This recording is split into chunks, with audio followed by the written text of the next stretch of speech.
Valley Club, don't get fooled. Don't fall into these traps. In this video, we're going to reveal the biggest trap teams in Marvel Strike Force. These are not trash. These teams do have some value, but you don't want to over-invest in these teams. So if you want to use your resources more wisely, you know what to do, Valley Club. Find that like button and let's go smash it. Welcome back to the ValleyFlyin channel. I am ValleyFlyin. I hope you're having a great day. In this video, we're going to reveal the biggest trap teams in Marvel Strike Force. Not trash. You should invest in these teams, but you don't want to over-invest in these teams. These teams do have some specific uses, and once that use has been reached, probably don't want to keep investing in these teams. We're going to reveal every single one of those teams in this video. And if you get some value from the video today, hit that like button, hit that subscribe button, ring the notification bell so you know as soon as a brand new Marvel Strike Force video goes up. On a normal week, at least 5 pieces of Marvel Strike Force content every single week on this channel. But before we get into the countdown, we're going to give a shout out to the sponsor of this video, Raid Shadow Legends, and exciting things in Raid right now. The Teenage Mutant Ninja Turtles have arrived. And the great thing about it is there's a login calendar right now going on to the 13th of November. And after 7 days of logging in, you get Michelangelo for free. He's a great damage dealer. And if you use the QR code up there to start off a brand new account or the link in the description, not only will you get Michelangelo for free, but you're going to get a triple legendary start, starting off with Karato Fox Hunter for free as soon as you complete a tutorial. And as soon as you have Karato in your account, enter one of these codes for another free legendary. My recommendation would be to use the Desert Queen code to get 2 Hanoraks. She's a void legendary, very difficult to obtain. Sun Wukong is another great champ. I use the Monkey King code to get him for free. And after you enter that code and reach certain levels, you get even more epic champs. Uugo, Tagoar, Zargala, some great epic champs. So if you want to get off to one of the best starts of Raid Challenges for 2025 and join me in chasing all 4 of the turtles, make sure you use that QR code up there or the link in the description to start off your fresh copy of Raid. Let's jump back into Marvel Strike Force and start off with this list. Now, I'm going to list these teams in the oldest to newest. So we're going to start off with the oldest team on this list, and I think this is no surprise that you should not be building the Orcus team at this point. The main value for the Orcus team is the tech section of the raids. Yes, they can be used in War, they can be used in Cosmic Crucible, and moving forward, once we have the full Insidious 6 in the game, that's pretty much the only place that will be used. And if you already put some gear into them for maybe the Professor X saga or Mephisto or one of those Mystic sagas or those challenges, then they will be good in that. You can't remove gear, so they still will give you value in that. But going forward, I wouldn't be building up this team unless for like a week. You need a solution for the tech raids right now, because as of me recording this, we don't have Superior Spider-Man in the game. So if you want to upgrade them right now for like a week to solve the raids, that is an option for you. I wouldn't recommend that though. There needs to be some fringe players that really need that weekly bonuses, but I say most players don't upgrade these guys. They're going to be good in War, Crucible. That's pretty much it going forward. And yeah, at this point, I would probably move forward with upgrading Insidious 6 characters instead of these Orcus characters. Maybe because Insidious 6 has City, you might still want to go with Global. But if it was me, I'd probably look for other global characters at this point, because the value of Orcus is going down, down, down, down, down. And if we scroll up from the Orcus team, going in reverse order, the next team on this list that I do want to mention is this Astral team right now.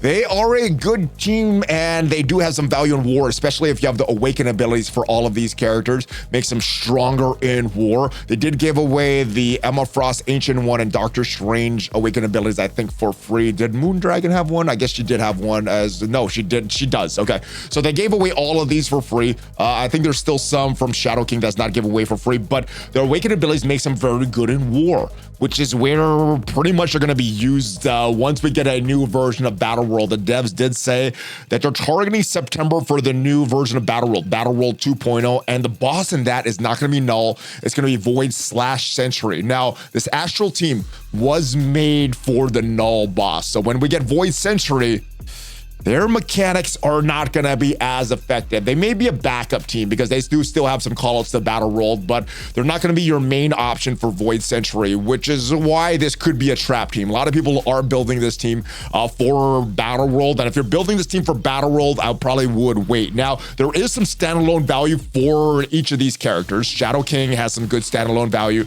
Doctor Strange is super annoying when he has his revive, especially because he has a large health pool.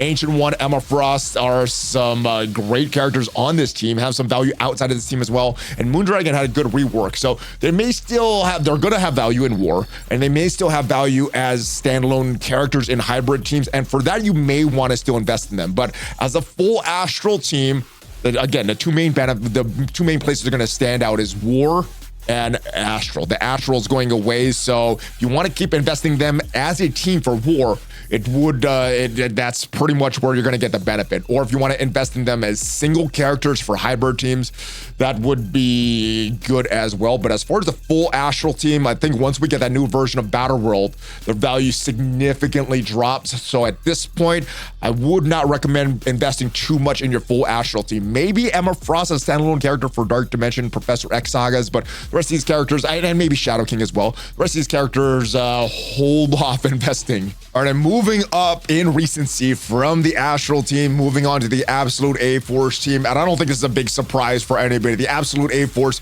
is a team for war. If you are really, really into war, love that game mode, you'll get some benefit from this team. They still are in the war meta. Maybe not the top 3 teams, maybe still in the top 5, definitely in the top 10 of war offense teams. The only character that I would say has a lot of standalone value right now is Kahori. She has a very early turn. There's more and more characters that stop that early turns, though, by stopping speed bar fill, by manipulating the actual speed stat of the character. So Kahori does have some standalone value, especially in Cosmic Crucible. Not really going to see her in Arena, not really going to see her in the raids as well. So pretty much war and Cosmic Crucible for Kahori, war for Absolute A-Force. If you don't really need that, there's no reason to invest in the Absolute A-Force at this point. Mainly war and then Kahori, Cosmic Crucible. I don't really see Miss Marvel Classic or Medusa in Cosmic Crucible anymore. Kahori mainly ends up on hybrid teams. So yeah, if you really want to skip a team, you're not into war, this is a big candidate for you. That could be a huge resource trap. And continuing on from the Absolute A-Force, the Immortal X-Men, you need them for the raids. It looks like Beast is the character that's going to go out in Cosmic Crucible, replaced by Rachel Summers. The Mighty Avengers, I'm not even going to mention them. I don't think they're a trap team. They are a specific war team. The only real place you're going to invest in the other characters, and not Hercules, not Falcon, because they are on the Uncanny Avengers. I'm talking about Invisible Woman, Vision, and Scarlet Witch. The only place to really invest in them is for war. So I don't think they're a trap team at this point, but Liberty, I think, is a big trap as well. They did have value in war and Cosmic Crucible, and I would say that Falcon, Peggy, and Patriot still have some value. And Falcon Joaquin, not just the normal Captain Sam Falcon, but Falcon, Joaquin, Peggy, and Patriot still have some value as standalone characters. If we take a look at them as a team, though, definitely a War Machine is a big trap.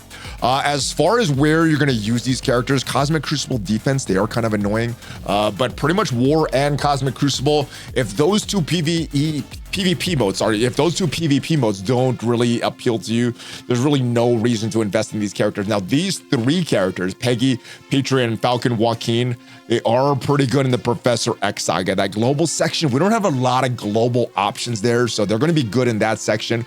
But once you beat Professor X, or if you're not into war, there's really no reason to build this team. So you can invest in these 3, build them to Gear Tier 20 for Professor X.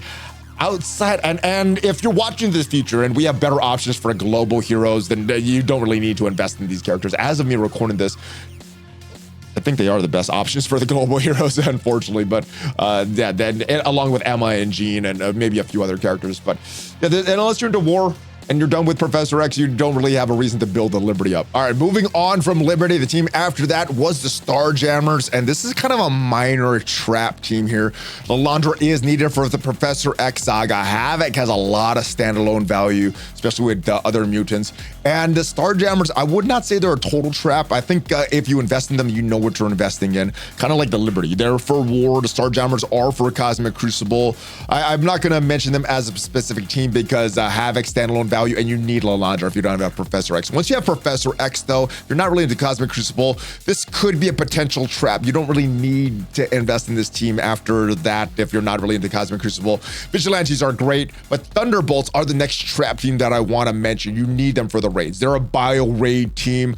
Outside of that, though, I don't really see a lot of value for these guys in the Professor X saga or Dark Dimensions. Yeah, they are global heroes, but the way I look at these epic campaigns, there's 3 reasons reasons to build a character: because they're cheap and you don't have a lot of resources for other characters. They're very good in the Dark Dimension / Professor X Saga, whatever epic campaign you're going into, they're very good at. Or they're not good, they're not cheap, but they're going to give you a lot of value after it. Those are the three main justifications in my mind to build a character for the Professor X Saga or any of these epic campaigns. And these guys don't really fit a lot of that. I guess they're kind of cheap. They're not super expensive.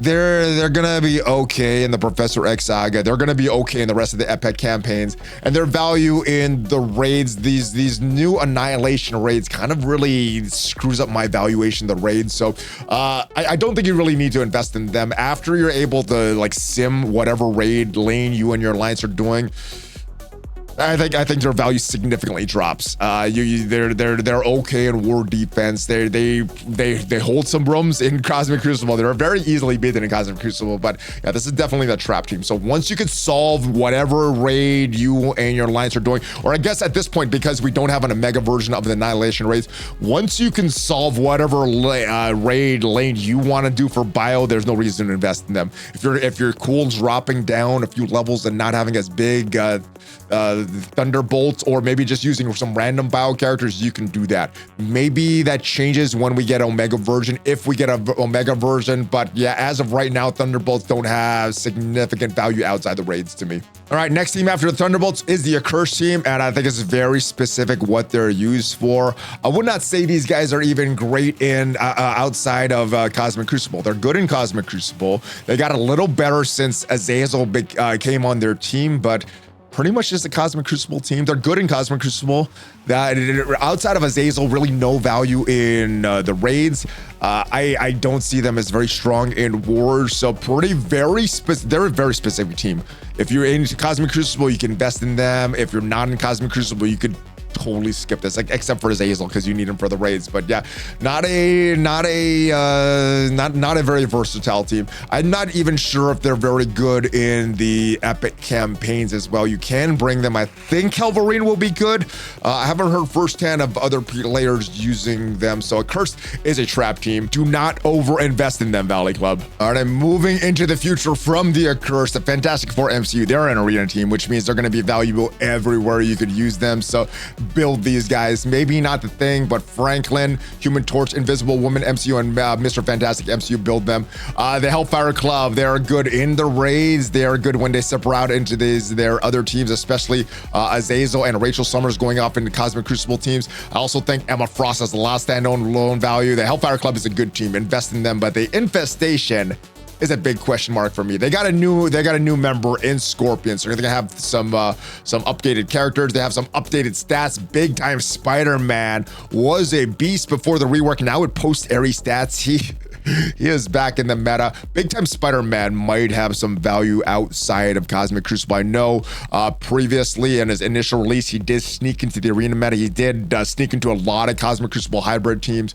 Black Widow might have some standalone value as well. And obviously Scorpion, member of the Insidious Six. You do need to build them for the raids, but the rest of these characters, Ant-Man, Swarm, Yellow Jacket, probably would not invest in them too much. I'm not investing in Black Widow either, but if you're looking for a cheap character that may give you value in some of these epic campaigns, she may be an option for you as well. So for me, it's Big Time Spider-Man, Scorpion. The rest of these characters, not so valuable, and probably not going to build up Big Time Spider-Man any more than this unless I find some other use for him outside of war. So this can be a trap team. If you're into war, this is a great team. If you're not into war, this is a trap. So watch how much you invest in these guys. And moving on to the latest teams. Like I said, Insidious 6 technically not fully in the game yet. Hobgoblin just got released yesterday. Superior Spider-Man not in the game yet. But we got the Secret Wars, bunch of reworks, and Phantom Rider. This is another trap. I don't think it's a secret trap. I don't think I don't think most people are going to invest in this team unless you're into war. You did invest in them previously. Looks like they did clear up some of the compensation from the announcement, but yeah, Phantom Rider, all these reworks Looks like they're good for war offense. And if you are not into war offense, this is not going to give you a lot of value. Phantom Rider might be a good character for hybrid teams. He may have some value in Cosmic Crucible later, but probably not in Arena, probably not in the raids as well. So this is pretty much just a war team. This character, Phantom Rider, may be a Cosmic Crucible character, but I don't see the rest of these characters fitting into many other game modes. So those are the list of the trap teams, as well as a mini review of pretty much every team that came out recently. So that's it, guys. Let me know. Do you agree or disagree with any of these choices here? Are there some teams that you feel should be on this list? Is there a team that I mentioned that is so valuable that you think, no, take that off the list? They are a good team. Let me know down in the comments, Valley Club. Hopefully you got some value from this video. And if you did, leave the video a like. Check out some of the other videos on the channel. I will see you guys next time. Have a great rest of your day. And if you want to see what are the 10 best characters to farm right now in Marvel Strike Force, check out the video up there. Have a great rest of your day, guys. Hulk Fist Bump, ValleyFlyin out.